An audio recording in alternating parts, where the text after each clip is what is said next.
Hello parents, कैसे हो सब? बढ़िया। आज ये है जूलॉजी क्लास और अपन पढ़ रहे थे गमन एवं संचलन। लास्ट लेक्चर है यार, खत्म हो जाएगा। कल अपन स्टार्ट करेंगे जूलॉजी में। क्या स्टार्ट करेंगे अपन? अगला चैप्टर, तंत्रिका वाला चैप्टर स्टार्ट करेंगे। और बोटनी के अंदर जो अपने कोशिका वाला जो चैप्टर स्टार्ट किया था उसको अपन आगे बढ़ाएंगे। कल 2 लेक्चर्स आएंगे प्लस एनसीईआरटी रीडिंग की आपकी क्लास रहेगी। ठीक बात है। संडे को आज एक ही क्लास है, मंडे से आपकी 3 क्लासेस रहेंगी, जिसमें आपको 2 आपकी, एक जूलॉजी की, एक बोटनी की और एक आपकी एनसीईआरटी रीडिंग वाली क्लास रहेगी। 15 तारीख से आपकी केमिस्ट्री की जो है क्लासेस जो स्टार्ट हो जाएंगी, क्रैश कोर्स के अंदर आपकी स्टार्ट होंगी। ठीक है, चलो। किसी के कुछ भी डाउट्स रहते हैं वो पूछ लिया करो, टेलीग्राम पर पूछ सकते हो या फिर आप ऐप पे चैट पर मैसेज करके पूछ सकते हो। किसी को रिप्लाई नहीं मिलता है, ठीक है, तो यार कुछ टाइम बाद में एक बार वापस मैसेज कर दिया करो। बहुत सारे मैसेज होते हैं तो एक बार आप वापस मैसेज कर दिया करो, आपको मिल जाएगा। मैं कोशिश करता हूं सबको रिप्लाई देने की, लेकिन फिर भी कोई रह जाए तो बुरा मत माना करो कि हमें तो रिप्लाई नहीं मिला, हमें तो रिप्लाई नहीं मिला। भाई एक बार और मैसेज कर दिया करो, ठीक है। चलो शुरुआत करते हैं आज के लेक्चर की। अपन कंकाल तंत्र पढ़ रहे थे और कंकाल तंत्र के अंदर अपन ने पढ़ा था कि 2 भागों में उसको विभाजित किया था, एक अक्षीय कंकाल और उपांगी कंकाल। अक्षीय कंकाल को अपन ने पढ़ लिया था, तो जो बीच वाला जो है कंकाल, जो बीच वाला जो हिस्सा है, इसको अपन ने पढ़ लिया था। आज के लेक्चर में अपन बात करेंगे उपांगी कंकाल की बात करेंगे। पहले उपांगी कंकाल की बारे में बात करेंगे, फिर अपन बात करेंगे जोड़ों के बारे में, जॉइंट्स के बारे में बात करेंगे, और फिर अपन विकारों के बारे में बात करेंगे। 3 टॉपिक्स अपन को पढ़ने हैं और फिर ये चैप्टर खत्म हो जाएगा। ध्यान से सुनना बातों को। उपांगी कंकाल, उपांगी कंकाल में मैंने आपको बताया था क्या होता है उपांगी कंकाल के अंदर। ये आपके हाथ, दोनों हाथ वाली हड्डियां और दोनों पैर वाली हड्डियां आती हैं। अब हाथ को, ये हाथ है मेरा, ठीक है, इसको अक्षीय कंकाल से यहां पर जोड़ने के लिए, यहां पर ये जोड़ बन रहा है ना, तो कंधा जो है या शोल्डर जो है, यहां पर जोड़ बन रहा है, जॉइंट बन रहा है। ये जो जॉइंट बनता है ना, ये यहां पर, ठीक है, उसको क्या कहते हैं? मेखला कहते हैं। क्या कहते हैं? मेखला। जॉइंट को मेखला नहीं कहते, हाथ को, ठीक है, हाथ को अक्षीय कंकाल के साथ में जोड़ने के लिए यहां पर एक स्ट्रक्चर बनता है, उसको कहते हैं मेखला। एक मेखला, ठीक है, एक तो यहां ऊपर वाला मेखला हो गया। एक ऐसे ही अक्षीय कंकाल को पैरों के साथ में जोड़ने के लिए नीचे भी एक मेखला बनता है, तो 2 मेखला बनते हैं। ठीक बात है। उपांगी कंकाल की अपन बात कर रहे हैं, उपांगी कंकाल की अपन बात कर रहे हैं। उपांगी कंकाल होता कौन सा है मैं आपको बता चुका हूं। जो अपने हाथ पैर हैं ये उपांगी कंकाल के अंदर आते हैं। कितनी हड्डियां होती हैं इसके अंदर? 126 हड्डियां होती हैं। ठीक है, 80 हड्डियां किसके अंदर? आपके अक्षीय कंकाल के अंदर। उपांगी के अंदर कितनी? 126 हड्डियां होती हैं। ठीक बात है क्या? ठीक बात है भैया। उपांगी कंकाल जो है इसको इंग्लिश में कहते हैं अपेंडिक्यूलर स्केलेटन कहते हैं। ठीक है, उपांगी कंकाल जो है इसके अंदर मैंने आपको बताया कि मेखला अस्थियां होती हैं, मेखला बोलते हैं मैंने, मेखला अस्थियां होती हैं और पादों की अस्थियां होती हैं। ठीक है, इसके अंदर जो आपका उपांगी कंकाल, इसको मैंने 2 भागों में विभाजित कर लिया, ऐसे समझो। देखो आप पहले से इस फर्स्ट लेक्चर से उसको देखते आ रहे हो तो आपको बेटर अंडरस्टैंडिंग मिलेगी। मैं कह रहा हूं जो उपांगी कंकाल है उसको अपन 2 भागों में विभाजित कर लिया अपन ने। एक तो मेखला अस्थियां, ठीक है, मेखला के अंदर। दूसरा अपन ने कर लिया पादों की अस्थियां। पादों की अस्थियां का मतलब क्या है कि आपके हाथ और पैर को क्या कहते हैं? पाद कहते हैं। तो पादों की अस्थियां मतलब हाथ पैर की अस्थियां होगी, ये तो एक भाग हो गया। दूसरा मैंने बोला कि मेखला क्या है? हाथ और आपका जो अक्षीय कंकाल है, हाथ और अक्षीय कंकाल है, इनको आपस में जोड़ने के लिए यहां जो स्ट्रक्चर बनता है उसको क्या कहते हैं? मेखला। ठीक है, तो एक मेखला तो ऊपर हो गया और एक मेखला नीचे हो गया, पैरों को अक्षीय कंकाल के साथ में जोड़ने के लिए, तो उसको क्या बोलते हैं? मेखला बोलते हैं। इंग्लिश में उसको गिर्डल कहा जाता है। क्या कहते हैं? गिर्डल। ऊपर वाला पेक्टोरल गिर्डल, नीचे वाला पेल्विक गिर्डल। इंग्लिश में कहते हैं, हिंदी में कहते हैं ऊपर वाले को अंश मेखला और नीचे वाले को कहते हैं श्रोणी मेखला। ठीक है, आ जाओ। तो मेखला अस्थियां कितनी होती है? 6 होती हैं टोटल। मैंने आपको बताया उपांगी कंकाल में कितनी हड्डियां होती हैं? 126 हड्डियां होती हैं और 126 में से 6 कौन सी होती हैं? मेखला अस्थियां होती हैं। ठीक, 126 में से 6 माइनस कर दो, कितनी बची? 120 बची। तो 120 हड्डियां किसकी होती हैं? पादों की अस्थियां 120 होती हैं। मतलब हाथ पैरों में कितनी हड्डियां होती हैं? 120 हड्डियां होती हैं। अब देखो पादों की अस्थियां, अग्रपाद और पश्चपाद। अग्रपाद हाथों को कहेंगे और पश्चपाद पैरों को कहेंगे, सिंपल सी बात है। ठीक है, अग्रपाद के अंदर मेरे एक हाथ के अंदर कितनी हड्डियां हैं? एक हाथ के अंदर 30 हड्डियां हैं। एक हाथ के अंदर कितनी हड्डियां होती हैं? 30 हड्डियां होती हैं। तो मेरे हाथ कितने हैं? 2 हाथ हैं, एक के अंदर 30 है, तो दोनों के अंदर कितनी होंगी? 60 होंगी ना। ठीक है, ऐसे ही एक पैर के अंदर, एक पश्चपाद के अंदर, एक पैर के अंदर 30 हड्डियां हैं, तो दोनों पैरों के अंदर कितनी हड्डियां हो जाएंगी? 60 हो जाएंगी। 60 दोनों हाथों की और 60 दोनों पैरों की। 60 और 60 कितनी होगी? 120 होगी। तो 120 का हिसाब ही है, लो जी। ठीक बात है। अब जो मेखला अस्थियां हैं, मेखला जो है वो 2 प्रकार के हैं। मैंने आपको बताया जो ऊपर वाला मेखला बनेगा वो क्या है? अंश मेखला। और जो नीचे वाला बनेगा, जो पैरों को अक्षीय कंकाल के साथ में जोड़ेगा, वो कौन सा है आपका? श्रोणी मेखला। पहले अपन बात करेंगे किसकी? अंश मेखला की बात करेंगे। अंश मेखला के अंदर कितनी हड्डियां होती हैं भैया? 4 हड्डियां होती हैं। मैंने आपको कहा कि मेखला के अंदर टोटल हड्डियां कितनी है? 6 हड्डियां हैं। उनमें से 4 हड्डियां किसकी हैं? अंश मेखला, ऊपर वाले मेखला की 4 हड्डियां हैं। तो बाकी की 2 बच गई, वो किसकी हैं? वो श्रोणी मेखला नीचे वाले की हैं। ठीक बात है। हाँ, तो प्रत्येक अर्ध भाग में 2 अस्थियां होती हैं। प्रत्येक अर्ध भाग में 2 अस्थियां होती हैं। अभी मैं आपको बताऊंगा 2 अस्थियां कौन सी हैं। ठीक है, ध्यान से सुनना। क्या कह रहा है? अंश मेखला के अंदर की टोटल हड्डियां कितनी है? 4 हड्डियां। अंश मेखला है कौन सा? ये वाला, इसको कहते हैं। यहां पीछे आपको एक ट्रायंगुलर हड्डी होगी। आपने देखा होगा किसी को, बैक पीछे से देखा होगा किसी को, अगर वो शर्ट वर्ट नहीं पहन रखी है उसने, ठीक है, तो पीछे से हड्डी दिखती है। एक इस साइड में, इस कंधे के पास में यहां हड्डी दिखती है, जो ऐसे ट्रायंगुलर त्रिभुजाकार की हड्डी है। ठीक है, एक आपको इस साइड में दिखती है। ठीक है, दोनों साइड में दिखती है। अगर आपकी खुद को, या फिर खुद को तो कैसे देखो, कांच में देखा होगा खुद को भी, ठीक है, किसी को देखा ही होगा ना, बचपन में देखा होगा, कभी देखा होगा ना, बिना शर्ट वर्ट के आपने देखा है, पीछे से देखा है उसको, तो यहां पर आपको एक हड्डी यहां पर आपको दिखती है और एक हड्डी यहां पर आपको दिखती है। ठीक बात है, ठीक है, हाँ, उसी की बात कर रहे हैं। तो प्रत्येक अर्ध भाग में 2 अस्थियां होती हैं। 2 अस्थियां मतलब, अर्ध भाग का मतलब क्या है? एक मेखला यहां पर, आधा मेखला यहां पर और आधा मेखला यहां पर है। देखो वापस सुनो ध्यान से, बहुत सिंपल बातें हैं। अगर आप इसको इमेजिन करके पढ़ोगे ना, मजा आएगा। मैं सिंपल वापस एक बार रिकैप कर रहा हूं। मैं कह रहा हूं कि कंकाल तंत्र के अंदर ये जो बीच वाला हिस्सा ना, जो मुंह वाला, सिर वाला और ये जो छाती वाला जो पोर्शन है, ठीक है, ये जो बीच वाला जो है, ठीक है, ये जो पूरा बीच वाला, इसको कहते हैं अक्षीय कंकाल कहते हैं। और जो आपके हाथ पैर हैं, है ना, इनको कहते हैं अपन उपांगी कंकाल में आते हैं। ठीक है, अब अक्षीय कंकाल को और मेरे हाथ को यार अक्षीय कंकाल के साथ में जोड़ना पड़ेगा ना। और जोड़ रखा है ना अक्षीय कंकाल के साथ में, जोड़ रखा भैया। तो यहां पर हाथ जो है वो उपांगी कंकाल का हिस्सा है, अक्षीय कंकाल अलग है। इसको जोड़ने के लिए यहां पर क्या बनता है? कि मेखला बनता है। क्या बनता है? मेखला बनता है। और वो मेखला क्या करता है? इस हाथ को इस अक्षीय कंकाल के साथ में जोड़ने का काम करता है। तो मैं कह रहा हूं, ऊपर वाला जो मेखला बनता है ना, दोनों हाथों को जोड़ने के लिए ऊपर मेखला बनता है, उसको कहते हैं अंश मेखला। ऐसे ही नीचे पैर है, अपने पैरों को भी तो बीच से जोड़ना पड़ेगा ना, ये जो बीच वाला अक्षीय कंकाल से जोड़ना पड़ेगा। तो जोड़ने के लिए क्या बनता है? श्रोणी मेखला बनता है। ठीक बात है। मैं कह रहा हूं मेखला के अंदर टोटल हड्डियां कितनी होती है? 6 होती हैं। तो ऊपर वाले मेखला, जिसको अंश मेखला कहते हैं, उसके अंदर 4 हड्डियां हैं। और जो नीचे वाला मेखला है, उसको श्रोणी मेखला कहते हैं, उसके अंदर 2 हड्डियां हैं। ठीक बात है क्या? ठीक है भैया। चलो, अब अंश मेखला ऊपर वाले मेखले को कहते हैं। अब अंश मेखला, आधा मेखला इस साइड में, ठीक है, क्योंकि ये हाला जोड़ना पड़ेगा ना, आधा इस साइड में है और आधा इस साइड में। ठीक बात है क्या? बिल्कुल ठीक बात है भैया। तो आधा आधा हो गया। मैं कह रहा हूं प्रत्येक अर्ध भाग के अंदर, मतलब प्रत्येक आधे भाग के अंदर, मतलब इस भाग की बात कर लेता हूं, प्रत्येक मतलब एक आधा भाग ये, एक आधा भाग ये, ठीक है। तो प्रत्येक आधे भाग में, अर्ध भाग में कितनी हड्डियां होती हैं भैया? 2 हड्डियां होती हैं। कितनी होती हैं टोटल? अंश मेखला के अंदर कितनी? 4। ठीक है, तो प्रत्येक आधे भाग में इस वाले मेखला के अंदर कितनी होंगी? 2। इस वाले मेखला के अंदर कितनी होंगी? 2। टोटल कितनी होगी? 4 होगी। अब वो 2 हड्डियां कौन सी होंगी? इस वाले साइड में 2 हड्डियां होंगी। कौन सी? एक होगी स्कैपुला और दूसरी होगी क्लैविकल। स्कैपुला हड्डी कौन सी होती है? मैंने आपको बताया कि पीछे से अगर आपने किसी को देखा हो तो यहां पर एक ट्रायंगुलर हड्डी होती है। अपने हाथ लगा के भी देख लो, आपको फील होगी, यहां पर एक चपटी होती है, ट्रायंगुलर त्रिभुजाकार एक हड्डी होती है, वो तो होगी आपकी स्कैपुला।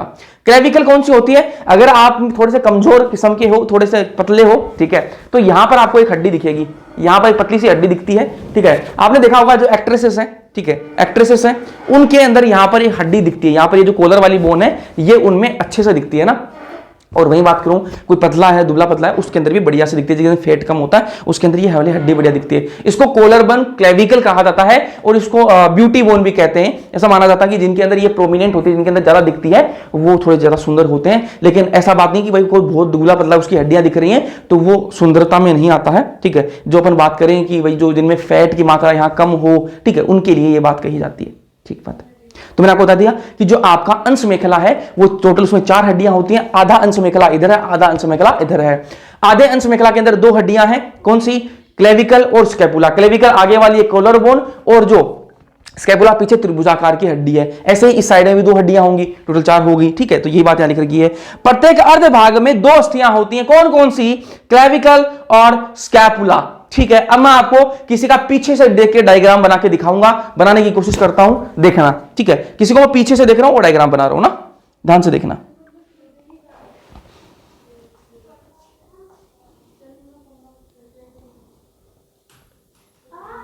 एक मिनट, थोड़ा सा बड़ा बन गया।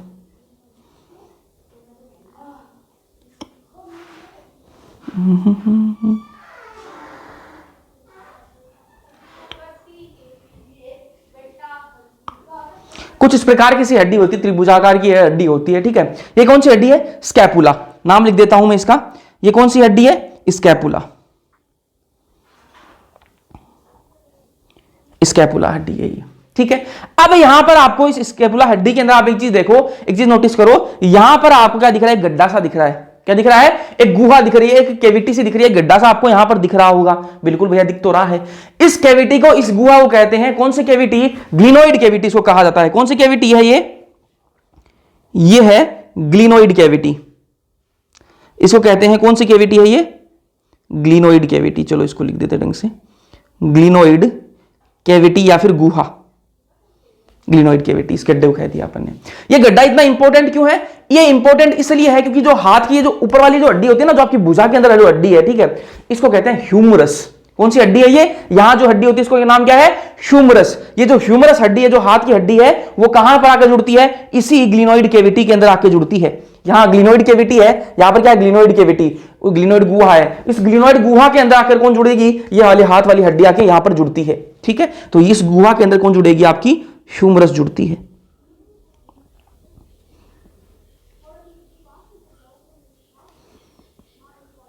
ठीक है। ये क्या है? ह्यूमरस। ह्यूमरस, ठीक है। तो आपको पता लग गया कि ह्यूमरस बोन जो है, हाथ वाली जो हड्डी है, वो कहां पर जुड़ती है? ग्लिनोइड गुहा के अंदर आके जुड़ती है। इस स्कैपुला के ऊपर, इस स्कैपुला के ऊपर क्या होता है? इसके ऊपर एक उभार होता है। इस स्कैपुला के ऊपर क्या होता है? एक उभार सा होता है, ठीक है। इस उभार को क्या कहते हैं? इस उभार को कहते हैं स्पाइनस। स्पाइनस प्रोसेस, हिंदी में इसको कंटक कहा जाता है, कंटक, ठीक है। स्पाइनस मतलब कांटा सा ना, कंटक, ठीक है। एक उभार है, ठीक है। इस उभार के ऊपर यहां पर आपको क्या दिख रहा है? ये एक नुकीली सी जगह जो दिख रही है, इसको क्या कहते हैं? एक्रोमियन प्रोसेस कहते हैं। क्या कहते हैं? Acromion process. और इस एक्रोमियन प्रोसेस पर क्या है? क्लेविकल बोन जुड़ती है। क्या जुड़ती है? क्लेविकल बोन अटैच होती है। यहां पर क्लेविकल बोन जुड़ती है, क्लेविकल बोन जुड़ती है, ठीक है। बताया मैंने क्या है? कुछ भी नहीं बताया। मैं कह रहा हूं कि किसी इंसान को मैं पीछे से देख रहा हूं, पीछे से देख के मैंने ये स्कैपुला बना दी उसकी, ठीक है। स्कैपुला मैंने देखी उसकी, और यहां पर मुझे गड्ढा दिखाई दिया, उसका नाम मैंने क्या दिया? ग्लिनोइड कैविटी नाम दे दिया, ग्लिनोइड गुहा उसका नाम दे दिया। ये मैंने पूछा कि भैया ये ग्लिनोइड कैविटी किस चीज की है? ये इसमें क्या होता है? ये गुहा यहां पर गड्ढा सा क्यों बन रखा है? तो मेरे को जवाब मिला कि भैया यहां पर जो ह्यूमरस, जो हाथ की जो ऊपर वाली हड्डी है, ये यहां पर आकर जुड़ती है, ठीक है। इस गुहा के अंदर, इस ग्लिनोइड कैविटी के अंदर आकर वो जुड़ती है। मैंने कहा ठीक बात है। फिर मैंने देखा यहां पर क्या है? एक उभार सा है, इस स्कैपुला के ऊपर यहां पर एक उभार सा है। मैंने कहा ये उभार क्या है? तो मुझे जवाब मिला कि ये उभार, इसका नाम क्या है? स्पाइनस प्रोसेस कहते हैं। इस उभार को क्या कहते हैं? स्पाइनस प्रोसेस, हिंदी में इसको कंटक कहते हैं, ठीक बात है। अब मैंने आपको देखा, ऊपर देखा कि मैंने यहां पर, तो इस स्कैपुला के ऊपर यहां पर एक नुकीली सी जगह है, इसको क्या कहते हैं? नुकीला सा उभार है, इसको क्या कहते हैं? तो मेरे को जवाब मिला कि इसको एक्रोमियन प्रोसेस कहते हैं। मैंने कहा ये एक्रोमियन प्रोसेस किस काम आता है? ये एक्रोमियन प्रोसेस आता है यहां पर क्लेविकल जो बोन, आपकी जो कोलर वाली हड्डी है, ये सामने जो वाली हड्डी है, ये आके जुड़ती है यहां पे, ठीक है। ये कोलर बोन जो है ये आके जुड़ती है, ठीक है। यहां पर जोड़ देते हैं, देखो कोलर बोन को भी जोड़ देते हैं।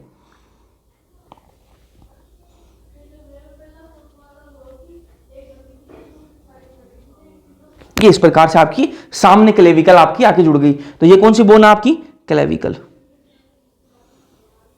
क्लेविकल हड्डी हो गई। तो इस प्रकार से जो है आपकी चीजें जुड़ी हुई होती हैं। यहां पर ये क्या है? ये पूरा मेखला बन गया। इसको क्या कहते हैं? मेखला। ये एक इस साइड का मेखला है, एक इस साइड का मेखला। अब यहां पर देखो, हाथ वाली हड्डी को जोड़ दिया ना इसने, हाथ वाली हड्डी को जोड़ दिया ना इसने, बस इतना ही था, ठीक है। अब ये क्लेविकल एक साइड में, क्लेविकल जो हड्डी है, जो यहां पर जो आपकी हड्डी होती है, वो एक साइड में तो इस एक्रोमियन प्रोसेस से जुड़ जाएगी, और दूसरी साइड में किससे जुड़ेगी? मैंने आपको बताया था पिछले लेक्चर के अंदर, उरोअस्थि से जुड़ती है। जो यहां पर स्टर्नम में जो बीच वाली हड्डी है, इससे जुड़ती है। कौन है? ये क्लेविकल। इस साइड में उरोअस्थि से जुड़ेगी, इस साइड में किसे? एक्रोमियन प्रोसेस से जुड़ेगी। इस प्रकार से जुड़ जाती है। समझ में आई चीजें, ठीक है। तो आपकी दो ही हड्डियां हैं, किसके अंदर? अंश मेखला के अंदर टोटल 4 हड्डियां होती है, लेकिन आधे भाग के अंदर एक साइड वाले में 2 हड्डियां होती हैं, स्कैपुला और क्लेविकल। एक साइड में स्कैपुला और क्लेविकल 2 हड्डियां होंगी, टोटल मिला के 4 हो जाएंगे, ठीक बात है। समझ में आई होंगी यहां तक बातें।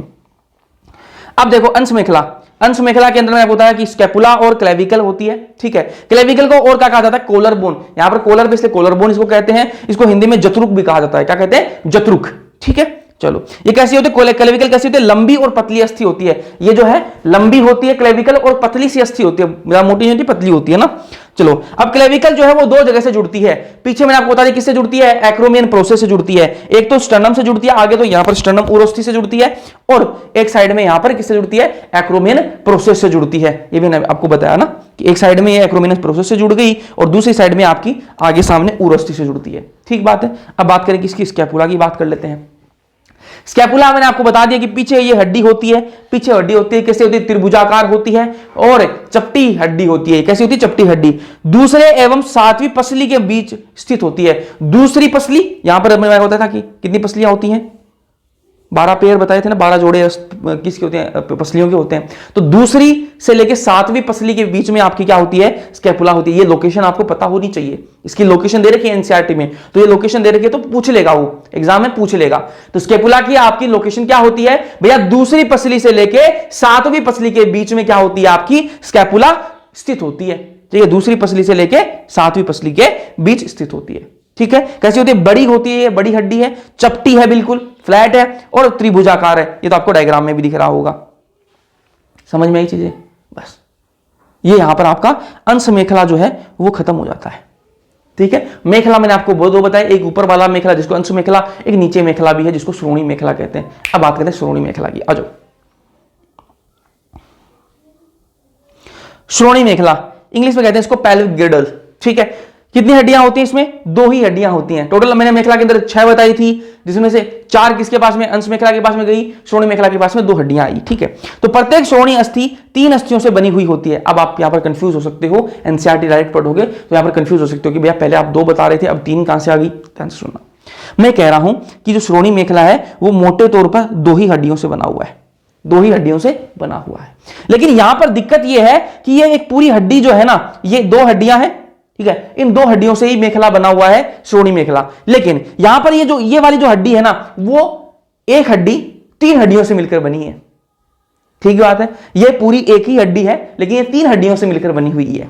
ठीक है, ऐसे ही ये वाली हड्डी जो है वो है पूरी एक ही हड्डी, लेकिन ये 3 हड्डियों से मिलकर बनी हुई है। इसलिए जो श्रोणी मेखला है वो 2 हड्डियों से ही मिलकर ही बना हुआ होता है। लेकिन इसका आधा जो भाग है ना, प्रत्येक जो आपका श्रोणी जो मेखला है वो किससे बना हुआ है?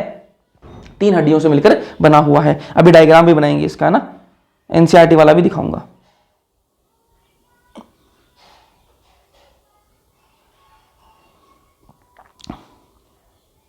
तो प्रत्येक श्रोणी अस्थि जो है वो 3 अस्थियों से बनी हुई होती है। 2 श्रोणी अस्थियां हैं, श्रोणी अस्थि 2 ही हैं, लेकिन उनमें से हर जो श्रोणी अस्थि है वो 3 अस्थियों से मिलकर बनी हुई है। और वो 3 अस्थियां कौन कौन सी हैं? इलियम, इस्चियम और प्यूबिस। कौन कौन सी? इलियम, इस्चियम और प्यूबिस। 3 क्या है? 3 अस्थियां हैं और तीनों से मिलकर एक क्या है? श्रोणी अस्थि बनती है। और वो 2 श्रोणी अस्थि बनती है टोटल। वापस सुनो ध्यान से, वापस सुनो। ठीक है, मैं कह रहा हूं कि 2 श्रोणी अस्थियां हैं, इनसे मिलकर क्या बनता है? मेखला बनता है, श्रोणी मेखला बनता है। ये एक श्रोणी अस्थि को बनाने के लिए 3 हड्डियों की जरूरत पड़ती है, ऐसे ही इसको बनाने के लिए भी 3 हड्डियों की जरूरत पड़ेगी। ठीक है, अब यहां पर पहले एक डायग्राम बना लेते हैं ताकि आपको थोड़ा बेटर अंडरस्टैंडिंग मिले। वो 3 हड्डियां कौन कौन सी हैं वो देखना।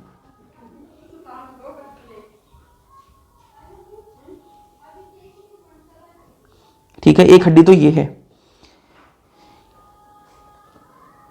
एक हड्डी ये है,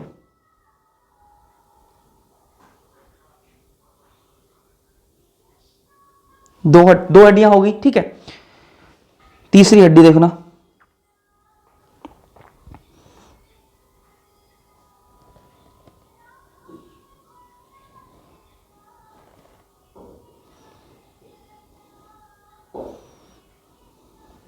ये तीसरी हड्डी होगी। ठीक है, समझने के लिए बना रहे डायग्राम। ठीक है, समझ लेना ध्यान से। मैं कह रहा हूं कि आपका जो श्रोणी मेखला है वो 2 हड्डियों से मिलकर ही बना हुआ है। ठीक है, एक पूरी हड्डी ये है, एक पूरी हड्डी ये है। हड्डियां कितनी है? 2 ही हैं। ठीक है, लेकिन इस पूरी हड्डी को बनाने के लिए कितनी हड्डियां चाहिए? 3 हड्डियों की जरूरत पड़ी है। ठीक है, एक हड्डी ये, एक हड्डी ये, एक हड्डी ये, तीनों हड्डियां मिलकर क्या बना रही हैं? एक हड्डी बनाती हैं जिसको श्रोणी अस्थि कहते हैं। और ऐसे ही ये 3 अस्थियां मिलकर एक अस्थि बनाती है जिसको श्रोणी अस्थि कहते हैं। एक श्रोणी अस्थि ये है, एक श्रोणी अस्थि ये है, तो टोटल तो 2 ही हड्डी हुई। ठीक बात है, चलो इसका नामकरण कर देते हैं। इसका नाम क्या है? ये कौन सी हड्डी है? ये है आपकी इलियम, ये आपकी इलियम। ये कौन सी है?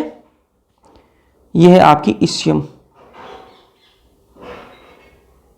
और ये पिंक वाली है प्यूबिस। प्यूबिस। ऐसे ही ये वाली कौन सी है? इलियम, ब्लू वाली इस्चियम, और पिंक वाली प्यूबिस। ठीक है, दोनों साइड में 3-3 हड्डियों से मिलकर ये बना हुआ है। अब यहां पर देखो, ये देखो आपस में जुड़े हुए होते हैं। ये हड्डी जो है यहां पर इनके बीच में क्या है? जॉइंट होता है, जुड़ी हुई होती हैं। किससे जुड़ी हुई होती हैं? यहां पर ये यहां पर रेशेदार किससे जुड़ी होती है? रेशेदार कार्टिलेजिनस, रेशेदार उपास्थि से जुड़ी होती है, जिसका नाम क्या है? Pubis symphysis. प्यूबिस सिम्फाइसिस से जुड़ी हुई होती है। ठीक बात है। चलो, तो इस प्रकार से आपकी हड्डियां होती हैं किसके अंदर? श्रोणि मेखला के अंदर। कितनी हड्डियां हैं? 3। 2 ही हड्डियां हैं वैसे तो, लेकिन एक हड्डी को बनाने के लिए 3 हड्डियों की जरूरत पड़ती है। कौन कौन सी हैं? इलियम, इस्चियम और प्यूबिस। ठीक है, इलियम, इस्चियम और प्यूबिस। ठीक बात है। यहां पर इन दोनों को आपस में जुड़ी हुई होती हैं। ये दोनों जो अस्थियां हैं, श्रोणीय अस्थियां हैं, ये आपस में जुड़ी हुई होती हैं। किससे? प्यूबिस सिम्फाइसिस से जुड़ी हुई होती हैं। यहां तक क्लियर है? ठीक है। अब मैं कह रहा हूं कि जहां पर ये तीनों हड्डियां जुड़ती है ना, जहां पर इन तीनों हड्डियों का, इलियम, इस्चियम और प्यूबिस, जहां पर ये तीनों हड्डियां आपस में जुड़ती हैं, वहां पर एक गुहा बनती है। वहां पर क्या बनती है? एक कैविटी बनती है। तो तीनों हड्डियां कहां पर जुड़ रही हैं? तीनों हड्डियां देखो, इलियम, प्यूबिस और इस्चियम कहां पर जुड़ रही हैं? इस जगह पे जुड़ रही हैं। इस जगह पे आपस में तीनों जुड़ रही हैं। ऐसे ही ये इस जगह पर तीनों आपस में जुड़ रही हैं। तो ये 2 पॉइंट ऐसे हैं जहां पर ये तीनों हड्डियां जुड़ रही हैं आपस में। तो यहां पर क्या होगा? यहां पर एक कैविटी बन जाती है, एक गुहा बन जाती है, जिसको क्या कहते हैं अपन? एसिटाबुलम कहते हैं। क्या कहते हैं? एसिटाबुलम कहते हैं। ये जो एसिटाबुलम जो गुहा है, इसके अंदर क्या होगा? गुहा किस लिए? देखो ऊपर यहां पर क्या बनी थी? गुहा बनी थी, जिसका नाम क्या था? ग्लिनोइड कैविटी नाम था। उस ग्लिनोइड कैविटी के अंदर कौन जुड़ा था? हाथ की हड्डी जुड़ी थी आके। अब यहां पर गुहा बनी है, इस गुहा में कौन जुड़ेगा? इस गुहा में पैर की हड्डी जुड़ेगी। कौन सी? फीमर। कौन सी बोन है? फीमर अस्थि जो है वो जुड़ेगी यहां पर। ठीक है, ये कौन सी? क्या है? एसिटाबुलम नाम लिख देता हूं मैं इसका, एसिटाबुलम। तो यहां पर ये बात लिखी हुई है। इन अस्थियों के संयोजन, कौन सी अस्थियां?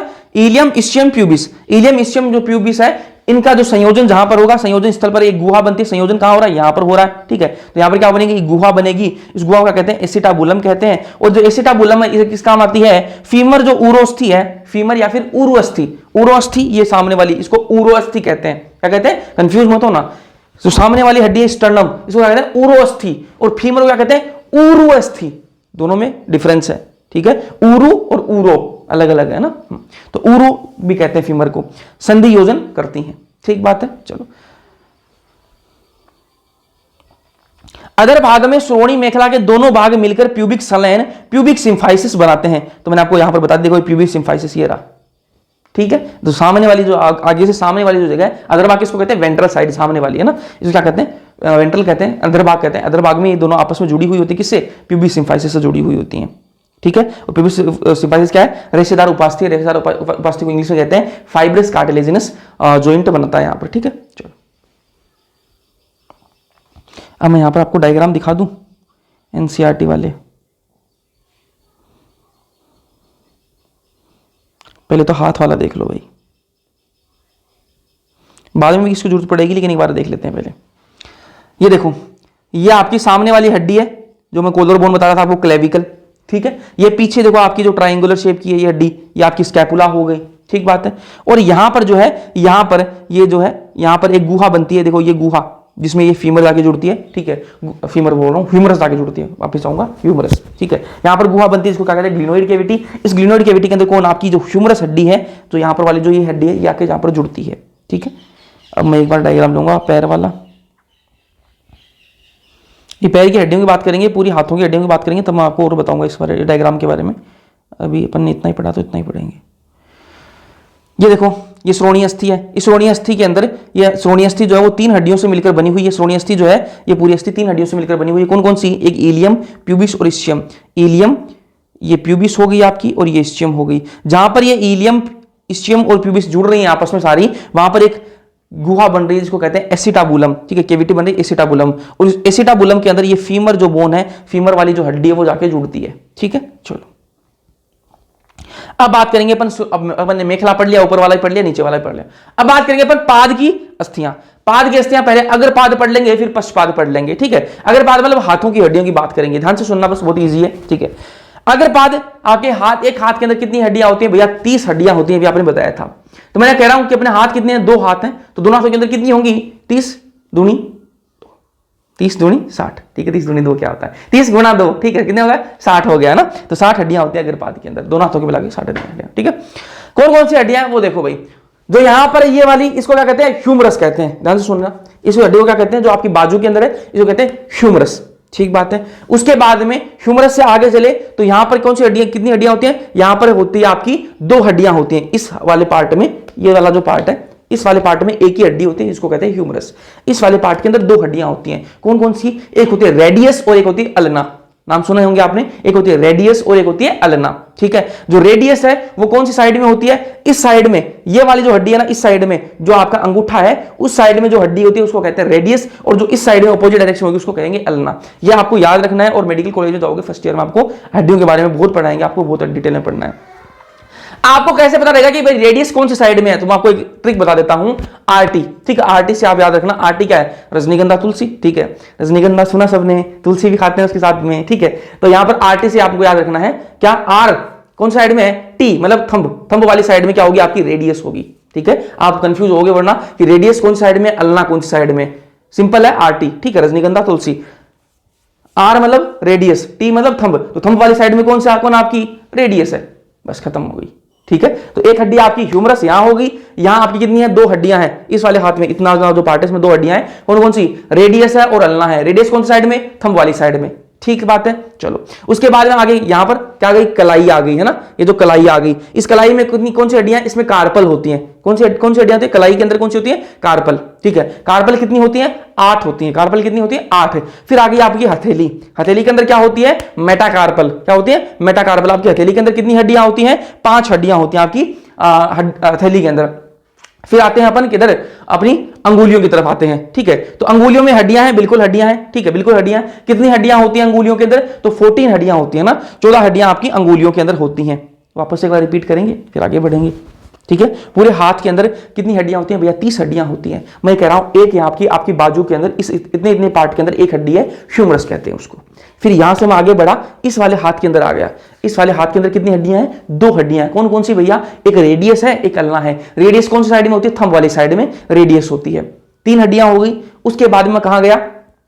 कलाई के अंदर। कलाई में कितनी हड्डियां हैं? कलाई के अंदर आपकी 8 हड्डियां होती हैं। तो 3 और 8 कितनी हो गई? 11 हड्डियां हो गई। उनको क्या कहते हैं? कलाई वाली हड्डियों का कहते हैं कार्पल कहते हैं। फिर मैं हथेली में, हथेली में कितनी हड्डियां हैं? हथेली में 5 हड्डियां हैं, जिसको क्या कहते हैं? मेटाकार्पल कहते हैं। 11 और 5 कितनी हो गई? 16 हड्डियां हो गई। फिर मैं कहां आया? अंगुलियों में आया। अंगुलियों में कितनी हड्डियां हैं? अंगुलियों और अंगूठों, अंगूठा भी अंगुलियों में आता है ना, इनको मिलाकर कितनी हड्डियां हो गई? इनमें कितनी हुई? 14 हड्डियां हैं। 16 और 14 कितना हो गया? 30 हड्डियां हो गई। एक हाथ के अंदर कितनी? 30 हड्डियां। समझ में आई बात? वापस एक बार मेरे साथ में रिपीट करो।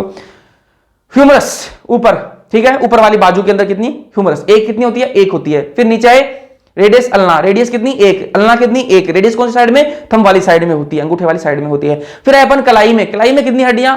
8, कौन सी? कार्पल। फिर आए अपन हथेली में, हथेली में कितनी हड्डियां? 5, कौन सी? मेटाकार्पल। फिर आए अपन अंगुलियों के अंदर, अंगुलियों के अंदर कौन सी? फेलेंजेस कहते हैं। क्या कहते हैं? फेलेंजेस। कितनी होती हैं? 14 होती हैं। कितनी होगी टोटल? 30 हड्डियां होगी। एक हाथ में 30, ऐसे ही इस वाले हाथ में होंगी, टोटल 60 हड्डियां होगी। खत्म हो गया काम, ठीक है। अब डायग्राम देखेंगे, बस आ जाओ वापस डायग्राम में।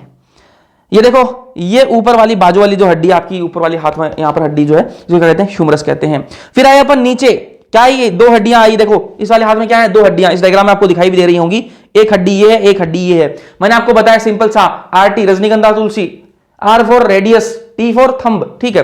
तो थंब वाली साइड में क्या होगी? आपकी रेडियस वाली हड्डी। तो यहां पर 2 हड्डियां दे रखी हैं। रेडियस कौन साइड में? ये वाली रेडियस है, तो ये कौन सी? थंब वाली साइड में है ना। बस खत्म हो गया काम, ठीक है। फिर आपकी अल्ना कितनी होगी? 3 हड्डियां हो गई यहां तक। फिर आया अपन का कलाई में, कलाई में क्या क्या होते हैं? कार्पल्स होते हैं। कलाई वाली हड्डियों क्या कहते हैं? कार्पल्स कहते हैं। कितनी होती हैं? ये 8 होती हैं कलाई वाली हड्डियां।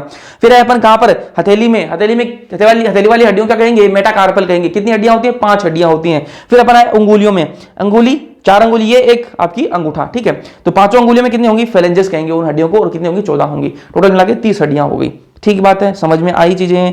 ठीक है, अब पूछ लेता फेलेंजियल फॉर्मूला पूछ लेता है। फेलेंजियल फॉर्मूला क्या है कि आपके हाथों के अंदर जो हड्डियां होती हैं, जो आपकी अंगुलियों के अंदर जो हड्डियां, वो किस प्रकार, उनका फॉर्मूला क्या है। तो ये उनका फॉर्मूला क्या है, 2 3 3 3, ठीक है, 2 33 33।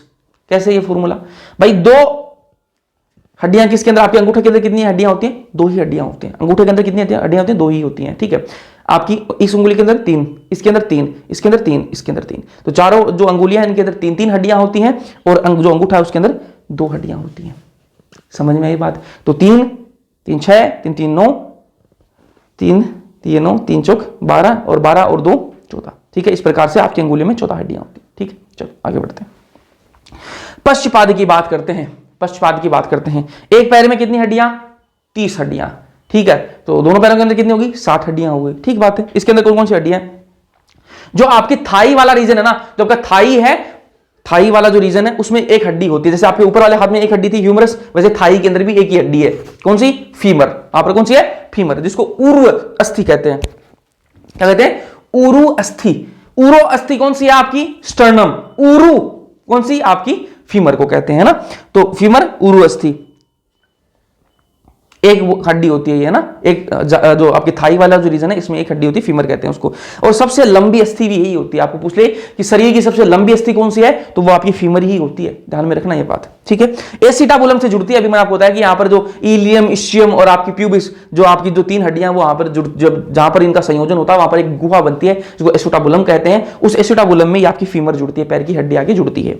थाई में होती है, बता दिया मैंने आपको, फीमर थाई में होती है। इसके बाद में थाई से अपन नीचे की तरफ जाते हैं तो क्या आता है, आपका जो नीचे वाला जो पैर आता है, ठीक है, घुटना आ गया। थाई से नीचे गए, घुटना आ गया। घुटने को एक बार छोड़ो, घुटने से नीचे क्या आ जाता है, घुटने से नीचे जो पैर होता है आपका, ठीक है, उसके अंदर 2 हड्डियां होती है जिसका नाम क्या है, टीबिया और फिबुला। क्या हड्डियां हैं, टीबिया, फिबुला। जैसे आपके ये ऊपर वाला आपकी भुजा होगी, भुजा से नीचे है क्या है आपके, क्या दिखा आपको, ये वाला हाथ दिखा ना, वैसे ही आपके पैर में भी आपका जो घुटना है उसके नीचे भी ऐसा स्ट्रक्चर है ना। अरे यार समझ रहे हो ना आप बात, है ना। यहां पर मैंने बताया 2 हड्डियां रेडियस अल्ना, वैसे ही पैर के अंदर भी 2 हड्डियां होती हैं, टीबिया और फिबुला। टीबिया और फिबुला, टीबिया कितनी होती है, एक टीबिया होती है, एक फिबुला होती है, ठीक है। टीबिया जो है वो बीच में और मोटी होती है, बीच में होती है टीबिया और मोटी होती है, ठीक है। फिर बात करें टार्सल, फिर आता है टार्सल। जैसे कलाई आई अपनी, ठीक है, इसको क्या कहा अपन ने, कार्पल। तो कलाई की हड्डी थी, इसको क्या कहा अपन ने, कार्पल। वैसे ही पैर की जो टखना है, जहां पर आपका है टखना, जहां पर आपका है वहां पर आपका पैर मुड़ता है, जहां पर पायल पहनते हैं ना, सीधी सी बात है, तुम जहां पर पायल पहनी जाती है लड़कियों द्वारा, ठीक है, वहां पर उनको क्या कहते हैं, टार्सल कहते हैं। जैसे कलाई है वैसे ही नीचे जहां पर जो टखना वाला एरिया है, एंकल वाला एरिया, जहां पर पायल पहनी जाती है, ठीक है। हाँ, तो उस वहां पर हड्डियां होती है, उनको क्या कहते हैं, टार्सल कहते हैं। वो कितनी होती है, 7 होती हैं। टार्सल कितने होते हैं, 7 होते हैं। तो ये आपके टखनों की अस्थियां हैं, ठीक है। फिर आपका मेटाटार्सल, जो आपका सोल है, ठीक है, जो आपका सोल है ना, पैर, नीचे से पैर, ठीक है, जैसे फैली थी वैसे नीचे से सोल आपका पैर का, ठीक है, उसके अंदर कितनी हड्डियां हैं, वहां पर है 5 हड्डियां हैं, और उनको क्या कहते हैं, मेटाटार्सल कहते हैं। हाथ वाली को मेटाकार्पल कहा अपन ने, और जो पैर वाली थी उनको मेटाटार्सल कह दिया, ठीक बात है, सिंपल है। फिर आपकी फेलेंजेस, जो आपकी पैर की अंगुलियां आ गई, उनके अंदर कितनी हड्डियां हैं, उनके अंदर 14 हड्डियां हैं, पैर की अंगुलियां। अब गिन लेते हैं इनको, 30 हो गई क्या। एक मैंने आपको बताई क्या होती है, थाई के अंदर, आपकी थाई के अंदर क्या होती है, फीमर बोन होती है। फीमर बोन सबसे लंबी बोन है शरीर की, ठीक है। उसके बाद मैंने आपको बताया कि फीमर के बाद में नीचे जाते हैं तो क्या दिखता है हमें, 2 हड्डियां दिखती हैं, टीबिया और फिबुला, एक एक होती हैं, ये 3 हड्डियां हो गई अभी तक, ठीक है। उसके बाद में मैंने कहा कि जहां पर पायल पहनते हैं, टखना जहां पर है वहां पर कितनी होती है, उनको कहते हैं टार्सल कहते हैं। वहां पर 7 हड्डियां होती हैं, तो 3 और 7 कितनी होगी, 10 हड्डियां हो गई। फिर मैंने कहा कि जो पैर का सोल है उसको कहते हैं, उनमें जो हड्डियां होती हैं उनको कहते हैं मेटाटार्सल कहते हैं। उनमें कितनी हड्डियां होगी, 5 हड्डियां होगी। 10 और 5 कितने होगी आपके, 15। फिर मैंने आपको कहा कि आपकी जो पैर की अंगुलियां हैं उसमें कितनी हड्डियां होती हैं, 14 हड्डियां होती हैं, और 15 और 14 कितने हो गए, 29 हड्डियां। तो आप कहोगे भैया ये क्या हुआ, एक पैर के अंदर आपने 30 हड्डियां बताई थी, अभी आप 29 बता रहे हो। 30 होती हैं, बताऊंगा, आ जाओ। घुटने में जो घुटने के ऊपर जो कैप होती है ना, घुटने की जो कैप होती है, नी कैप कहते हैं उसको, पटेला बोन, वो भी तो हड्डी है ना, तो उसको मिला के कितनी होगी, 30 हो गई। 29 तो हो गई थी, उसको मिला ले 30 हो जाएगी। तो 30वीं अस्थि कौन सी आपकी, पटेला, ठीक है। घुटना फूलक इसको कहते हैं। घुटने को अदर की ओर से ढकती है। अदर मतलब वेंट्रल साइड में से घुटना जो है वो ढका हुआ होता है। तो ये नी कैप इसको क्या कहते हैं, पटेला बोन कहते हैं, पटेला अस्थि है, और ये 30वीं हड्डी है। तो इसमें लाके 30 हड्डियां हो गई आपकी। तो ये आपको याद होना चाहिए। हाथ वाले एक बार वापस रिपीट करूंगा, पैर वाले वापस रिपीट करूंगा, पहले डायग्राम दिखा देता हूं, फिर वापस रिपीट करते हैं साथ साथ में, है ना। आपको याद होना चाहिए, यहां पर क्लास में आपको याद रखनी है। चलो आ जाओ। ये आपकी फीमर होगी, आपकी जो थाई वाले रीजन में है। उसके बाद में ये आपकी पटेला बोन होगी, जो आपके घुटने के ऊपर है, ठीक है। फिर आपकी ये टीबिया, ये देखो टीबिया मैंने आपको कहा बीच में होती है और मोटी होती है। टीबिया जो है वो बीच में है और मोटी भी है। फिर ये फिबुला, ये तो पीछे की साइड में है ना फिबुला। फिर क्या टार्सल आ गया आपके, ये जो टखना जहां पर पायल पहनी जाती है टार्सल, ठीक है। फिर आपके जो पैर वाला जो सोल है, ठीक है, तो कहते हैं मेटाटार्सल। फिर आपकी जो पैर की अंगुलियां उनमें फेलेंजेस, ठीक है। अब वापस रिपीट करते हैं, आ जाओ। अब मैं बोलूंगा और आपको सुनना है और समझना है। हाथों की अंगुलियां साथ साथ में, हाथों की अंगुलियां बोलो, हाथों की अस्थियां, ठीक है, साथ साथ में आपको रिपीट करना है। स्टार्ट करो। हाथ में ऊपर फीमर, उसके बाद में आए रेडियस अल्ना, 3 हड्डियां हो गई। फिर आई कलाई में कौन सी हड्डी, कार्पल, कितनी होती है 8। फिर आई अपन हथेली में कितनी हड्डियां 5, कौन सी, मेटाकार्पल। फिर आई अपन अंगुलियों में कौन सी हड्डियां, फेलेंजेस, जिनको कहते हैं, कितनी होती है 14। खत्म हो गया काम। फेलेंजियल फॉर्मूला आपको पूछ लिया हाथ का, तो क्या बताओगे 2 33 33, ठीक है। 2 हड्डियां किसमें, आपके अंगूठे में, और 3 इसमें, 3 इसमें, 3 इसमें, 3 इसमें, 33 33, खत्म हो गया, ठीक है। हाथ की हड्डियां 30 हो गई याद।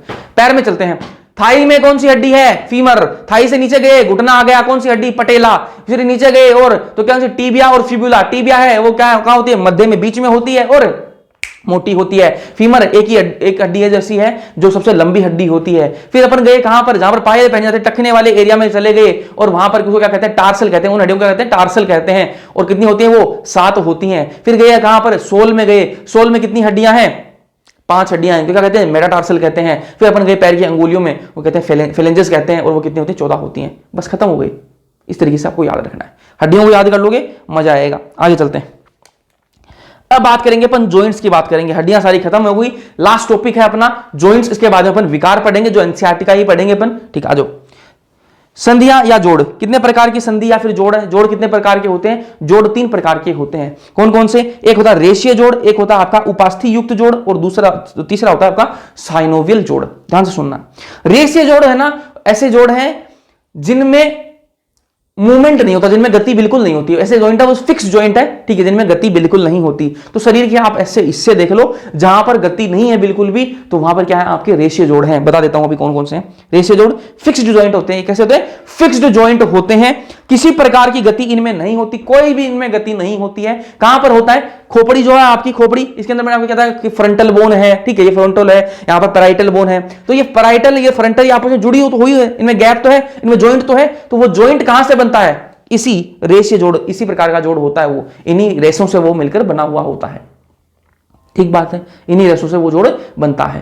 अरे भाई सर के अंदर आप कोई गति देखते हो क्या, कि भाई सर की भाई ये पैराइटल थोड़ी सी ऊपर हो गई, ये इधर नीचे हो गई, ऐसा होता है क्या, नहीं होता। फिक्स्ड है, सब कुछ फिक्स्ड है बिल्कुल। ये जॉइंट, इनमें कोई गति नहीं होती है। तो ये गति जो है नहीं होती। कौन सा जोड़ है, ये रेशे जोड़ है। कौन सा जोड़ है, रेशे जोड़। कपाल की अस्थियां घने रेशे संयोजी ऊतक की सहायता से सूचर्स के रूप में जुड़े हुए होते हैं। सूचर्स मतलब जैसे अपन टांके देते हैं ना, टांके से देते हैं ना, कपड़ों के टांके देते हैं, उस प्रकार से ऐसे टांके से लगे हुए हैं और उनसे क्या है, वो जुड़ा हुआ है, रेशों से जुड़ा हुआ है, ठीक है। तो ये फिक्स्ड आपका जॉइंट होता है। चलो आगे बात करें। दूसरा प्रकार का जोड़ क्या है, उपास्थि युक्त जोड़। कौन सा, उपास्थि युक्त जोड़। नाम से पता लग रहा है कि यहां पर कौन सी होगी, कार्टिलेज होंगी, उपास्थि होंगी जोड़ में, है ना।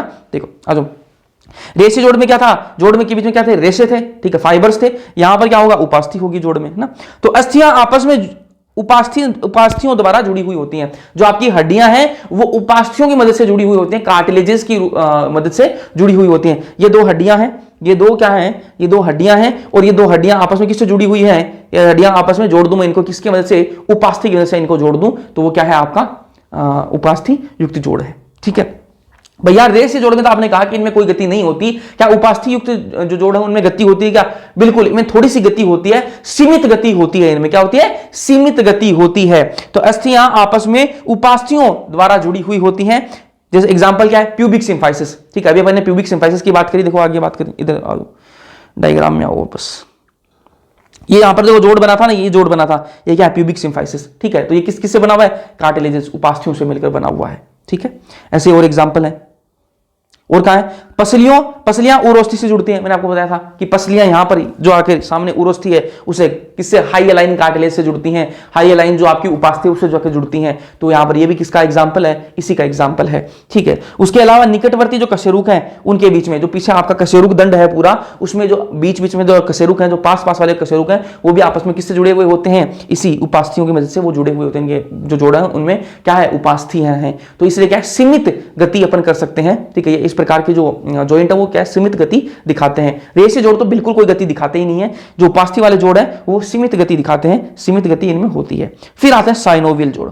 साइनोवियल जोड़, साइनोवियल जोड़ ऐसे हैं जिनमें अधिकतम गति आपको देखने के लिए मिलती है। अधिकतम गति कहां, साइनोवियल जोड़ के अंदर देखने के लिए मिलती है। इनमें दो अस्थियों के संधि योजन सतहों के बीच तरल भरा हुआ होता है। दो अस्थियां हैं, जैसे ये आपका कोहनी वाला जो जॉइंट है ना, ये क्या है, साइनोवियल जॉइंट है। ठीक है, साइनोवियल जोड़ है ये। यहां पर ये नीचे वाली हड्डियां, ये ऊपर वाली हड्डी है। ठीक है, इनके बीच में जोड़ है। ठीक है, और इस जोड़ में यहां पर क्या भरा हुआ है, एक तरल भरा हुआ, जिसको क्या कहते हैं, साइनोवियल फ्लूइड कहते हैं। अभी बात करेंगे उसकी, है ना। आज वो डायग्राम बनाते हैं, साइनोवियल जोड़ वाला डायग्राम बनाते हैं।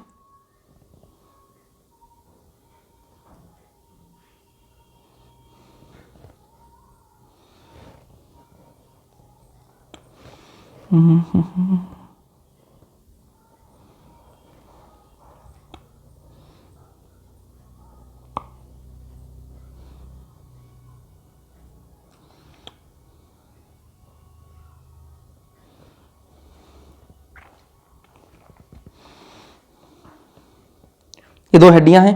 ठीक है, और आपको सबको पता है बोन आपस में जुड़ी हुई होती है किससे, लिगामेंट की मदद से जुड़ी हुई होती है। किसकी मदद से जुड़ी होती है, लिगामेंट से जुड़ी हुई होती हैं। अपन इसको टिश्यू वाले चैप्टर में बताऊंगा मैं आपको ना। बोन, अब जो बोन है, एक दो हड्डियां आपस में जुड़ी होती है, किसकी मदद से, लिगामेंट्स की मदद से जुड़ी हुई होती है ना। हाँ चलो, इनके यहां पर क्या है,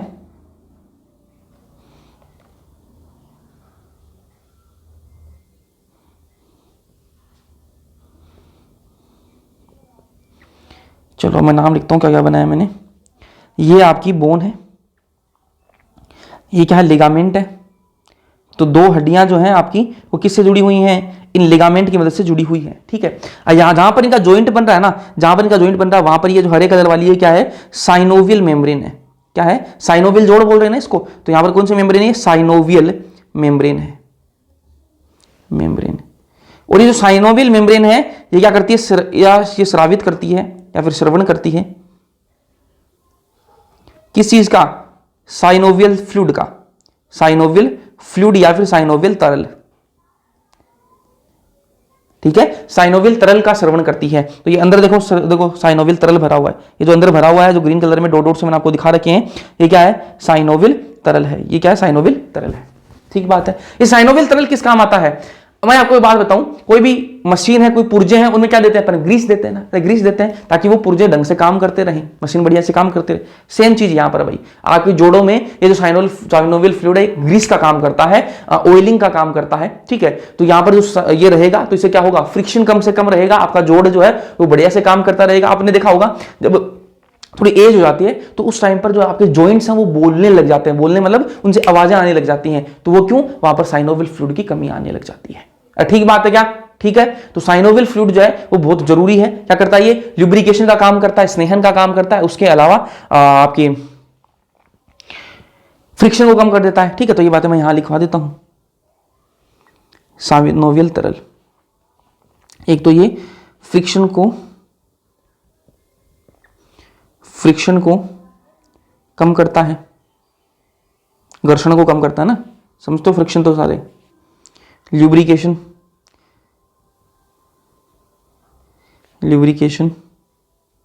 उसके अलावा क्वेश्चन। ठीक है, हड्डियों पर ज़्यादा जोर नहीं पड़ने देता। उसके अलावा शॉक एब्जॉर्बेंट भी लिख देते हैं। चलो, शॉक एब्जॉर्बेंट क्या होता है बताता हूँ। अभी आप कहीं ऊपर से कूद गए, आप कहीं ऊपर से कूद गए, अगर आपकी हड्डियों पर डायरेक्ट वो जोर पड़ेगा तो आपकी हड्डियां टूट जाएंगी, ठीक है। तो क्या करता है ये जो साइनोवियल फ्लूइड जो है ना, ये साइनोवियल फ्लूइड जो ऊपर से जो आपने कूदे हो, नीचे जो झटका लगा है, उस झटके को हड्डियों पर कम से कम वो झटका जाए, इसका काम कौन देखता है? ये साइनोवियल फ्लूइड इस चीज को देखता है कि आपकी जो हड्डियां हैं उन पर डायरेक्ट वो झटका ना लगे। भाई ऊपर से नीचे कूदोगे आप, जमीन पर गिरोगे तो वो झटका लगेगा, झटका अगर ढंग से लग गया हड्डियों पर तो वो टूट जाएंगी। तो ये जो फ्लूइड है ना, ये तरल भरा हुआ, ये इस चीज को ध्यान रखता है कि कम से कम हड्डियों पर झटका लगे ताकि वो टूट ना जाए। ठीक बात है। चलो अब बात करेंगे अपन साइनोवियल जोड़ों के प्रकार। ठीक है, साइनोवियल जोड़ समझ में आ गया, इसमें साइनोवियल फ्लूइड भरा हुआ है। अब साइनोवियल जोड़ों के प्रकार हैं वो देख लो, एनसीईआरटी में लिखे हुए हैं, अपन को वो देखने हैं। ठीक है, एक है पहला कंदुक खलिका संधि। कौन सा? कंदुक खलिका संधि। ध्यान से सुनना, कंदुक खलिका संधि। इनके एग्जांपल्स आपको याद होने चाहिए, एग्जांपल से क्वेश्चन आया हुआ है, आएगा, कंफ्यूज होगे और गलत कर दोगे। पहला कौन सा? कंदुक खलिका संधि, इंग्लिश में कहते हैं इसको बॉल एंड सॉकेट जॉइंट। कहां होता है ये वाला आपका जो कंधे वाला जॉइंट है ना, जो शोल्डर वाला जॉइंट है, ये कौन सा? आपका बॉल एंड सॉकेट जॉइंट, कंदुक खलिका संधि है ये। ठीक बात है। चलो, तो सभी दिशाओं में गति कर सकता है ये वाला जॉइंट जो है, बॉल एंड सॉकेट जॉइंट, सभी दिशाओं में गति कर सकता है। देखो बॉलर जो है वो ऐसे फेंकता है ना बॉल, ठीक है, तो सारी दिशाओं में गति कर सकता है, ऊपर नीचे कहीं भी ले लो भाई, ठीक है, हर दिशा में गति कर लेगा ये जॉइंट। ठीक है, तो ये जो बॉल एंड सॉकेट जॉइंट जो होता है, कंदुक खलिका संधि जो है, ये वाला जो जॉइंट है वो हर दिशा में गति कर सकता है, सभी दिशाओं में गति कर सकता है। कहां कहां होता है ये? ह्यूमरस और अंश मेखला के बीच। अंश मेखला ये, ह्यूमरस ये, इनके बीच में जो जॉइंट बनता है वो कौन सा बनता है? कंदुक खलिका संधि, बॉल एंड सॉकेट जॉइंट, बस। ठीक है, और कहां बनता है? हिप जॉइंट, जो फीमर वाला जॉइंट बना था ना, जो हिप वाला जॉइंट है, ठीक है, पैर को भी अपन किसी भी साइड में अपन हिला सकते हैं। ठीक है, पैर को अपन यहां से, अब नीचे मैं दिखाऊं कैसे आपको, हिप से कैसे भी हिला सकते हैं पैर को, पूरे पैर को, है ना। तो ये भी क्या है? आपका कंदुक खलिका संधि। इसके एग्जांपल आपको दोनों याद रखने हैं। फिर अपन आते हैं किस पर? कब्जा संधि। कब्जा नाम से आप सब समझ गए होंगे, कब्जा, गेट के पीछे कब्जा लगता है भाई। ठीक है, आजकल वो बिना अलग वाले गेट भी आने लग गए जो दोनों साइड में खुलते हैं। ठीक है, मतलब बाहर भी खोल लो उनको और अंदर भी खोल लो, लेकिन उनकी बात नहीं कर रहा हूं, जो आमतौर पर घरों में होते हैं, नॉर्मल लोगों के, कोठी बंगले वाले लोगों के घरों की बात नहीं कर रहा मैं, आम तौर पर लोगों के घर में जो होते हैं उनकी बात कर रहा हूं मैं। जो गेट होता है वो एक ही डायरेक्शन में खुलता है, एक ही डायरेक्शन में खुलता है। और मान रहे हो नहीं मान रहे, या तो वो बाहर खुलेगा या वो अंदर खुलेगा। ठीक बात है, एक ही डायरेक्शन में खुलता है। तो जहां पर वो गेट जो है जिस चौखट पे लगा हुआ होता है, ठीक है, वहां पर आप देखना उस पर कब्जे लगे हुए हैं। ठीक है, कब्जे लगे हुए हैं, इनको हिंज कहते हैं, इंग्लिश में कहते हैं इनको हिंज कहते हैं। ठीक है, वैसे ही आप देखो, आपकी कोहनी को देखो, एक ही डायरेक्शन में जा सकती है, एक ही डायरेक्शन में जा सकती है। पीछे वाले डायरेक्शन में से घुमा सकते हो क्या इसको? नहीं घुमा सकते, एक ही डायरेक्शन में जाएगी, एक ही डायरेक्शन में। वैसे पैर को देख लो भाई, पैर जो है आपका एक ही, जो आपका घुटना है, घुटने वाले जॉइंट को देखो, आप पैर को घुटने वाले जॉइंट से एक ही साइड में ला सकते हो, आगे वाली साइड में आप उसको मोड़ नहीं सकते पैर को। ठीक है, तो ये क्या है? कब्जा संधि है। ये कौन सी है? कब्जा संधि। जैसे गेट को आप एक ही साइड में खोल सकते हो, दूसरी साइड में वो गेट नहीं खुलेगा, उसी प्रकार से ये काम करता है। ठीक बात है क्या? ठीक। तो सिर्फ एक प्लेन में गति होती है इनकी, एक ही प्लेन में गति होती है, मतलब एक साइड में गति होगी। ऐसे ही एग्जांपल क्या है? घुटना इसका और कोहनी, याद रखना। ठीक है, तीसरा धुराग्र संधि। कौन सी संधि? धुराग्र संधि, इंग्लिश में कहते हैं इसको पाइवोट जॉइंट। पाइवोट जॉइंट, ये भी एक ही प्लेन में गति करता है। ठीक है, और थोड़ा घूमने वाला होता है। ठीक है, ये थोड़ा घूमने वाला होता है। एग्जाम्पल की बात करें, रेडियस और अल्ना के बीच में, यहां मैंने आपको दो हड्डियां बताई थी, इन दोनों हड्डियों के बीच में संधि होती है और उसको क्या कहते हैं अपन? Radius ulna. ठीक है, और इनके बीच में जो संधि है धुराग्र संधि। ठीक है, ये क्या है? एक ही साइड में मूवमेंट होगा और वो कैसा होगा? रोटेटरी मूवमेंट होगा। देखो मेरा हाथ देखो ऐसे हिलता है। ठीक है, तो ये रोटेशन किससे हो रहा है? ये रोटेशन इनसे, रेडियस और अल्ना के बीच में जो संधि है। ठीक है, और एटलस और अक्ष के बीच में, एटलस और अक्ष के बीच में। ठीक है, तो यहां पर देखो, ये मेरा देखो सर, देखो इस साइड में ले गया मैं, इस साइड में घुमा दिया। ठीक है, तो ये किससे हो रहा है? एटलस और अक्ष के बीच में जो जॉइंट बन रहा है, धुराग्र संधि बन रही है, उसकी मदद से। ठीक है, रोटेशन हो रहा है। अगला बात करें विश्रपी संधि। ठीक है, कौन सा संधि? विश्रपी संधि, इंग्लिश में कहते हैं इसको ग्लाइडिंग जॉइंट। कहां होता है ये? आपकी कलाइयों में। ठीक है, कार्पल के बीच और टार्सल के बीच। ठीक है, कार्पल कहां होती है? कलाई में। टार्सल कहां होती है? जहां पर पायल पहनी जाती है टखने के आसपास। ठीक है, वो टार्सल, वहां टार्सल होती है, तो इनके बीच जो संधि होती है उसको कहते हैं विश्रपी संधि कहते हैं। ठीक है, इनके आपको नाम और एग्जाम्पल आपको याद होने चाहिए इन संधियों के। ठीक है, लिख लिख के याद करोगे, याद हो जाएंगे। ठीक है, हड्डियों के सारे नाम आपको याद होने चाहिए और संधियों के आपके सारे नाम याद होने चाहिए और उसके एग्जांपल आपको याद होने चाहिए। कॉन्डिलोइड जॉइंट कहां होता है? ये होता है एटलेंटो ओसिपिटल में। एटलेंटो यहां पर, ठीक है, ओसिपिटल ये यहां बोन होती है पीछे, जहां पर छोटा दिमाग होता है। ठीक है, तो यहां पर ये कौन सा जॉइंट बनाता है? ये वाला जॉइंट। आप ऐसे नीचे आ रहे हो, ऊपर जा रहे हो, नीचे आ रहे हो, ऊपर जा रहे हो, नीचे आ रहे हो, ऊपर जा रहे हो, ये कौन सा? Atlanto occipital. ठीक है, फिलेंजेस और मेटाकार्पल्स के बीच में भी ये वाला जॉइंट होता है, कॉन्डिलोइड जॉइंट होता है। फिलेंजेस और मेटाकार्पल के बीच में भी ये वाला जॉइंट होता है। फिलेंजेस आपकी उंगलियों की हड्डियां, ठीक है, और आपकी हथेली की हड्डियां, इनके बीच जो जॉइंट बनता है वो कौन सा बनता है? कॉन्डिलोइड जॉइंट बनता है। फिर लास्ट जो आपका वो है सैडल जोड़। सैडल जोड़, सैडल जोड़ जो है वो कहां बनता है? सैडल जोड़ अंगूठे के कार्पल और मेटाकार्पल के बीच बनता है। ये अंगूठा है, ये अंगूठा है, यहां पर देखो ये वाला अंगूठा है, ठीक है, इसके कार्पल, यहां पर ये कार्पल होंगे इस अंगूठे के, ठीक है, और यहां पर मेटाकार्पल। तो यहां पर जो कार्पल और मेटाकार्पल है उनके बीच में जो जोड़ बनेगा वो सैडल जोड़ होगा। ये वाली लाइन आपको याद होनी चाहिए, गलत कर दोगे वरना तो ये जितने भी हैं ऐसे के ऐसे याद रख लेना भाई, ठीक बात है, क्वेश्चन आता है यहां से। अब लास्ट टॉपिक पे चलेंगे जो है विकार, इसके विकारों पे आ जाओ। और विकार में कुछ आपको एक्स्ट्रा पढ़ने की जरूरत नहीं है, एग्जाम में जब भी क्वेश्चन आया है वो डायरेक्ट इन लाइनों से आया है, और बहुत बार ऐसा होता है कि जिनको आते हुए भी गलत करके आते हैं क्वेश्चन को, क्योंकि कंफ्यूजन बहुत होती है। किस में कंफ्यूजन होती है? कंफ्यूजन इंसान को होती है कहां पर?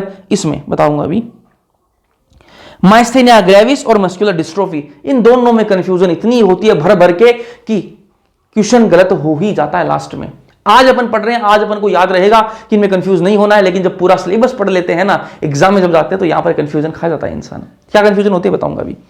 पहला जो आपका पेशी और कंकाल तंत्र के विकार है, पहला जो विकार है वो क्या? Myasthenia gravis. क्या है? Myasthenia gravis. तो ये एक स्व प्रतिरक्षा विकार जो तंत्रिका पेशी संधि को प्रभावित करता है, इससे कमजोरी और कंकाली पेशियों का पक्षघात होता है, ठीक है। यहां पर सुनो ध्यान से,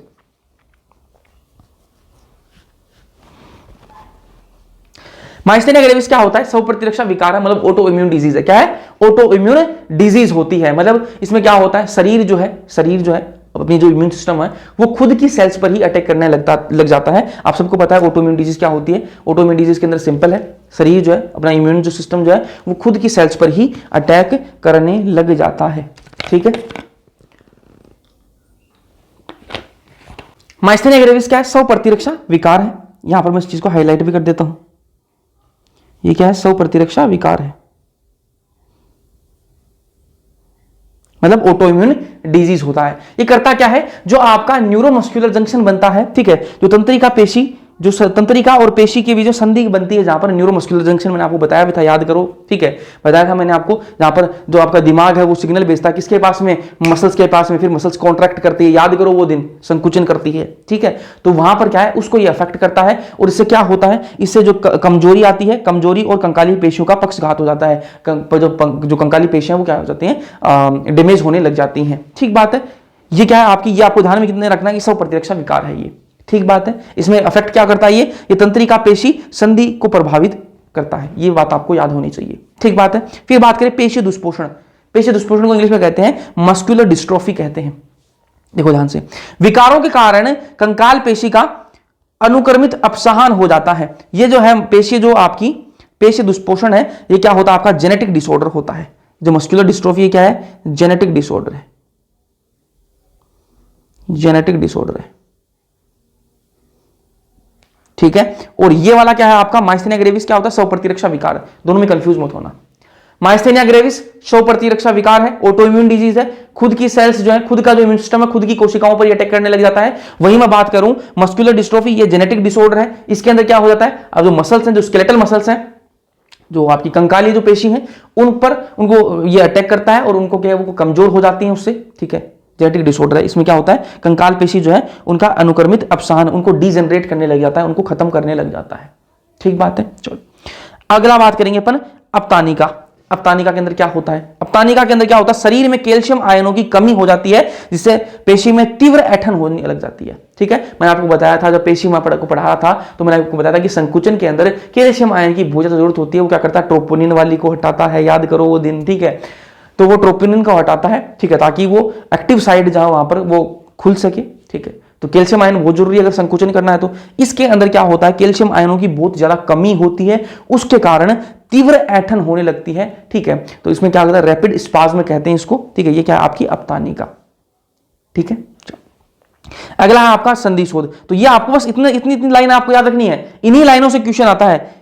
इसमें क्या है? शरीर में कैल्शियम आयन की कमी के कारण कौन सा होता है? अपतानिका होता है, बस आपको याद रखना है। जेनेटिक डिसऑर्डर कौन सा है? जेनेटिक डिसऑर्डर कौन सा है जिसके अंदर कंकाल पेशी क्या है? उनके अंदर कंकाल पेशी का क्या होने लगता है? अपसाहन होने लग जाता है, मतलब डीजनरेट होने लग जाती है। वो कौन सा? आपका मस्कुलर डिस्ट्रोफी। फिर आपको पूछेगा स्व प्रतिरक्षा विकार कौन सा है जिसके अंदर तंत्रिका पेशी संधि को प्रभावित करता है? वो माइस्थेनिया ग्रेविस। बस इतने आपको याद रखने हैं, इसके अलावा ज़्यादा डिटेल में आपको बताने की जरूरत नहीं है, ठीक है। फिर बात करें संधि शोथ की, इंग्लिश में कहते हैं इसको आर्थराइटिस, ठीक है, नाम सुना भी होगा आपने। ये जोड़ों के शोथ हो जाता है, इसके अंदर जोड़ों के अंदर इन्फ्लामेशन होने के कारण जोड़ों के अंदर शोथ होगा, शोथ को इंग्लिश में कहते हैं इन्फ्लामेशन, ठीक है। जोड़ों का इन्फ्लामेशन जब हो जाएगा तो उसको क्या कहते हैं, आर्थराइटिस कहते हैं, जोड़ों में दर्द होना, ठीक है। चलो फिर आपका है अस्थि सुशीरता, ठीक है, इंग्लिश में कहते हैं इसको ऑस्टियोपोरोसिस। ये क्या होता है, उम्र से रिलेटेड है, ये जो आपका विकार जो है उम्र से रिलेटेड है।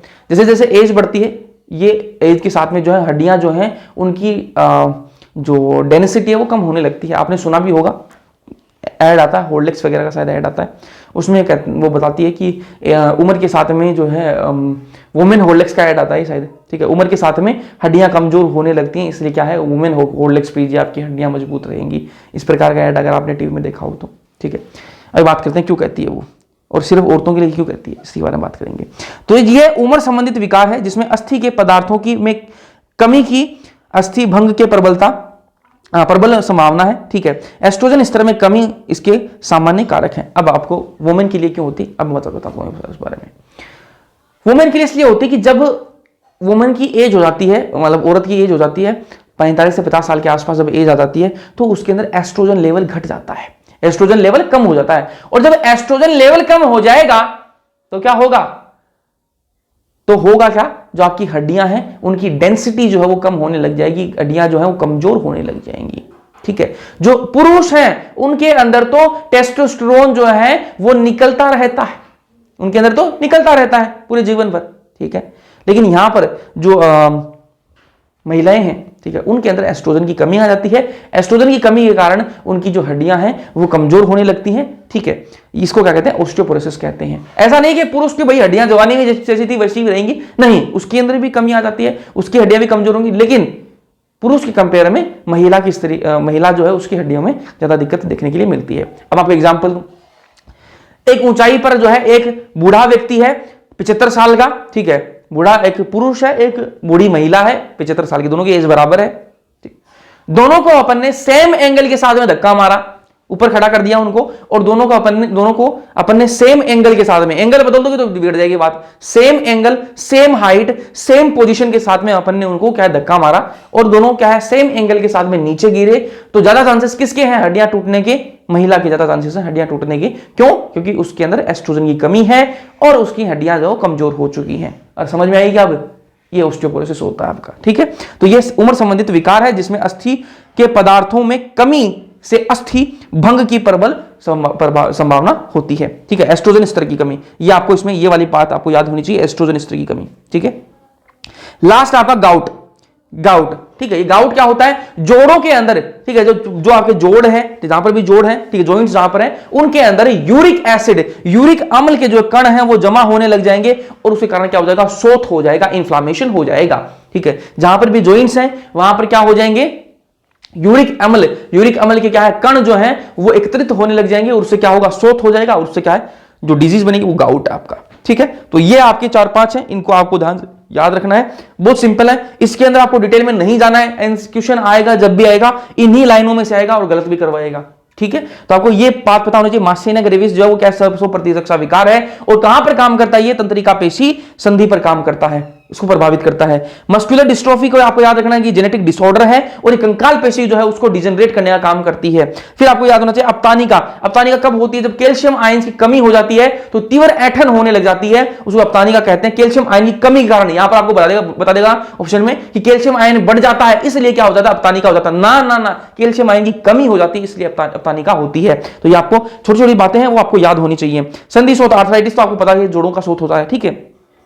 फिर आपको अस्थि सुशीरता, ये भी आपको पता होना चाहिए, उम्र के साथ, ये उम्र से संबंधित रोग है, और इसके अंदर एस्ट्रोजन की कमी कारण ये होता है। जरूरी नहीं महिलाओं के अंदर, पुरुष के अंदर भी होता है, लेकिन ज्यादातर महिला के अंदर ज्यादा दिक्कत होती है इसकी, ठीक है। फिर गाउट की बात करें, गाउट के अंदर यूरिक अम्ल जो है उसके जमा होने के कारण ये जोड़ों के अंदर शोथ होता है। यहां पर अपना चैप्टर जो समाप्त हो जाता है। चैप्टर समझ में आया या नहीं आया कमेंट सेक्शन में कमेंट करके जरूर बताना। वीडियो पसंद आए लाइक कर देना, अपने दोस्तों के साथ में शेयर कर देना। ये नोट्स मिलेंगे आपको ऐप पे मिलेंगे, डिस्क्रिप्शन में लिंक दे रखा है ऐप का, डाउनलोड कर लेना ऐप को, वहां पर फ्री ऑफ कॉस्ट आपको टेस्ट सीरीज मिल जाती हैं, तो डाउनलोड जरूर से कर लेना। कोई भी दिक्कत है टेलीग्राम पर मैसेज कर सकते हो, ऐप पे चैट का ऑप्शन है वहां पर भी मैसेज कर सकते हो, कोई डाउट है पूछ लिया करो, ठीक है। तो समझ में आया कमेंट सेक्शन में कमेंट करके जरूर बताना। वीडियो पसंद आए कर देना, अपने दोस्तों के साथ में शेयर कर देना। बाकी मिलते हैं अगले लेक्चर्स के अंदर, तब तक के लिए पढ़ते रहो।